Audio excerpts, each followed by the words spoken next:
I know exactly what you're doing right now. You're getting up from the couch to go get a glass of water. You hear the tapping of nails behind you. You stop. It stops too. You turn around. It turns around too. You sit down. It stretches out at your feet. 3 minutes later, you get up to go to the bathroom. Tap, tap, tap, right behind you again. You never wanted him to do that. You never taught him to do that. But in every room you walk into, there he is. You took your eyes off him for just a second, and there he was, waiting in the corner as if the world were ending. Most people explain it this way: my dog is very clingy. Or, he's afraid of being alone. Some even say, I've spoiled him too much. But behavioral neuroscience tells us something very different at this exact point. When your dog follows you, tracks your every move, and trails you from room to room, this has absolutely nothing to do with spoiling or dependence. It's the modern-day reflection of 15,000 years of evolutionary engineering. And once you understand this, your perspective on your dog will change forever. Let's start with the most common explanation. They're after food. Yes, dogs are opportunistic. Yes, they know you're in the kitchen. But there's a problem here. Researchers tested whether dogs follow their owners only at mealtimes or all the time. And the result was clear. Even with a full stomach, dogs followed their owners with the same determination at 7 a.m., hours after dinner, and even immediately after being fed. Food doesn't explain this behavior. What about routines? Could dogs know the time? Yes, they do. But that's not a sufficient explanation either. Because dogs don't just follow you at specific times. They follow you at every moment of the day, under any circumstances. Whether someone is sleeping, working, or not paying them any attention at all, the real explanation lies elsewhere. In 2013, researchers from the University of Oregon designed a highly intriguing experiment to study dog behavior. The dogs were presented with two options: food on one side and interaction with their owner on the other. What did the dogs choose? Most dogs chose their owner. But that wasn't the most surprising part. What was truly surprising was that the researchers measured the dog's brain activity. The owner's voice, scent, and appearance activated the brain's reward center, the nucleus accumbens, far more strongly than food. So when your dog follows you, its brain processes reaching you as a reward. This isn't a conscious choice. It's a neurochemical imperative. So where does this compulsion come from? The answer lies in the domestication process itself. And this process is far more profound than most people realize. About 15,000 years ago, before agriculture had been invented, humans lived by hunting and gathering. Back then, there were wolves roaming around the camp, approaching the warmth of the fire and the leftover food. Most of these wolves fled. But some stayed. There was something different about those that stayed. Scientists call this the flight threshold, a genetic threshold that determines how quickly an animal flees in the face of a threat. These wolves had a higher flight threshold. They could stay closer to humans. And this proximity gave them an advantage: more food, more warmth, more safety. Over generations, this trait was selected. Those with a lower flight threshold were eliminated. Those with a higher flight threshold survived and reproduced. Over the centuries, these wolves ceased to be wolves. Evolution reshaped them, and the most fundamental trait of this new animal was its desire to stay close to humans.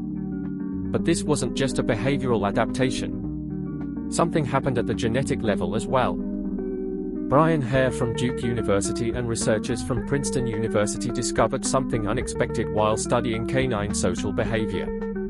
In a specific region of dogs' chromosome 6, there was a genetic mutation that scientists had previously observed in only one other place: Williams syndrome. Williams syndrome is a rare genetic condition found in humans. Do you know what the most distinctive feature of this syndrome is? Extreme sociability. Individuals with Williams syndrome trust almost everyone, want to form bonds with everyone, and view strangers as friends. It was discovered that dogs carry mutations associated with this gene. And the dogs in which these mutations were active were the ones that showed the strongest orientation toward humans. The urge to be with you is not a habit acquired through training. It is a tendency written into your dog's DNA. Wolves do not have these mutations. They tested them. Even wolves raised by human handlers under the same test conditions did not exhibit the human-oriented behavior that dogs display. This difference does not stem from training. It stems from evolution. Now, let's add the psychological layer. At Eötvös Loránd University in Budapest, researchers have studied dog attachment behavior for years. The test they used was adapted from developmental psychology, Ainsworth's strange situation procedure, and this test is typically conducted with human infants. The test works as follows: the child, or, in this case, the dog, enters a new room with their owner. A stranger arrives. The owner leaves the room. Then the owner returns. And the behavior is recorded throughout this process. In infants, this test reveals the type of attachment. Securely attached infants become upset when the mother leaves but quickly calm down when she returns. Insecurely attached infants, on the other hand, either overreact or appear indifferent. The results were nearly identical in dogs. 61% of the dogs were classified as having. This is almost the same as the rate seen in human babies. Dogs use their owners, in a psychological sense, as a safe base, a place they can explore but return to when needed. And this is exactly what explains the following behavior. When your dog follows you, it's trying to keep you within sight so it doesn't lose its safe haven. When you leave the room, a real alarm goes off in your dog's brain. This isn't drama. It's the bonding system. But let's dig a little deeper here. Hare's team has another important finding: dogs don't just want to stay close to people. They look at people's faces. And this gaze is not a behavioral but a neurochemical phenomenon. In 2015, researchers from Asabu University in Japan measured oxytocin levels in 30 dog-human pairs. Oxytocin is known as the brain's bonding hormone, the same hormone that surges when a mother holds her baby. The result was surprising. When the dog looked at its owner and the owner looked at the dog, oxytocin levels rose simultaneously in both. The dog's oxytocin levels rise. The owner's oxytocin levels rise. This prompts the dog to look more. This leads the owner to seek more closeness. This, in turn, prompts the dog to look even more. A cycle. A cross-species, self-sustaining neurochemical cycle. What about wolves raised by humans? They tested it. The cycle never activated. This mechanism developed as a product of shared evolution between dogs and humans, having lived together for thousands of years. And this cycle is strengthened by physical closeness. Researchers have shown that simply petting your dog for just 10 minutes, stroking it, measurably lowers cortisol levels in both of you. Cortisol is the stress hormone. So your dog isn't just following you because it wants to be by your side. It's biologically calming you down. Now we need to ask this question: what happens to dogs that don't follow their owners? In the 1960s, Martin Seligman of the University of Pennsylvania introduced the concept of learned helplessness. The essence of the theory was this: when organisms learn that their behavior does not change the outcomes, they stop behaving. Subsequent researchers examined this in the context of dog attachment, and they found something interesting. Dogs that didn't follow their owners or seek social connection were, for the most part, developing this indifference not out of preference, but from inconsistent past experiences. Owners who were inconsistent, sometimes responsive, sometimes cold, who left the dog alone when absent but remained indifferent upon returning, caused these dogs to gradually reduce their attachment behaviors over time. Psychologists call this insecure attachment. And these dogs are often perceived as independent, low-maintenance dogs, but research shows that this independence isn't the result of healthy self-confidence, but of chronic disappointment. So if your dog follows you, that's not a problem. It's a sign of a healthy bond. But now let's address the question that many dog owners find frustrating. Okay, I get it, but this following behavior can sometimes be really overwhelming. I can't even go to the bathroom alone. I don't want to dismiss that feeling, but let me tell you something that might surprise you. In 2019, researchers at Linköping University in Sweden measured long-term cortisol levels in 58 dog-human pairs. Not daily cortisol spikes, but the hormonal buildup accumulated over weeks and months, measured through hair samples. And those levels were synchronized. A stressed owner meant a stressed dog. A calm owner meant a calm dog. Moreover, when the researchers analyzed the direction of the relationship, they found this. The owner's cortisol level predicted the dog's. In other words, it was the owner driving this synchronization, not the dog. What does this mean? If your dog seems stressed, acting overly excited, irritable, or obsessive, it's sometimes not the dog's problem, but a reflection of your own stress levels. Dogs function like a biological mirror, reflecting their owner's emotional states. And this mechanism sheds new light on the behavior of following. In 2020, researchers from LT University in Budapest conducted a comprehensive study on dogs' pointing behavior, gaze alternation. The dogs were given an unsolvable puzzle. They couldn't reach the food. What do non-human primates do in this situation? They either keep trying to solve the problem or give up. What did the dogs do? They looked at their owner. They looked at the puzzle. They looked at their owner again. They looked at the puzzle. And this cyclical, I look at you, I look at the problem, I look at you again, behavior was far stronger and more consistent than the researchers had expected. The dogs were asking for help, but how they did it was surprising. This wasn't an accident, but a deliberate social strategy. So when your dog faces a problem it can't solve, its instinctive response is to ask you for help. You aren't just a food source for your dog, you're its problem-solving partner. So when does this following behavior become a problem? This is where you need to be careful because distinguishing between two different things is very important. First, healthy social bonding. The dog follows you, but when you move to a new room, it can stay there independently for a few minutes. When the door closes, the dog waits for a few minutes, then calms down. When you return, it's happy but doesn't panic. This is healthy. Second, separation anxiety. The dog genuinely panics when it loses sight of you.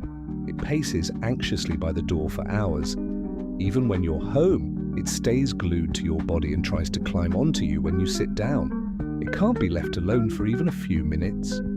And these two situations are completely different in terms of treatment. Trying to interfere with healthy social bonding, for example, actively pushing the dog away, ignoring its attempts to follow you, or trying extreme versions of what's known as independence training can actually disrupt that bond. It can turn a secure attachment into an insecure one. But true separation anxiety is something different. And in this case, before leaving your dog alone, a process is needed for the dog to learn independence. In 2014, researchers from the Universitat Autonoma de Barcelona in Barcelona tested an intervention protocol with dogs suffering from separation anxiety. The classic approach was neutralize the departure cues. Take the keys at random, put on your shoes at random so these cues lose their meaning. But the study questioned this, and it found neutralizing the cues didn't actually reduce the fear because the dog wasn't afraid of the keys. It was afraid of being certain you wouldn't come back. The real intervention requires a much slower and more patient process. It starts with seconds. You walk to the door, then turn back. You touch the door, then turn back. You open the door, then turn back. The dog's nervous system learns something with each repetition. Go, turn back. Go, turn back. Go, turn back. Researchers consistently report that once a dog can tolerate being alone for about 40 minutes without experiencing stress, the transition to 4 to 8 hours of alone time happens relatively quickly. This isn't a magical threshold, it's simply the point at which the dog's internal prediction system has been updated. But now, I'm getting to the most important point of this article. When your dog follows you, watching your every move, coming after you every time a door opens, most people think, this dog is very clingy. But neuroscience, behavioral science, and evolutionary psychology tell us something else. Your dog's brain records your voice, your scent, and your face, and this recording is stored in the Caudate nucleus, the brain's reward center. fMRI, studies conducted by Berns at Emory University showed that a dog's caudate nucleus responds far more strongly to just one thing, its owner's scent, than to any other stimulus, food, other dogs or toys, even when you're not at home. The scent alone is enough. What does this mean?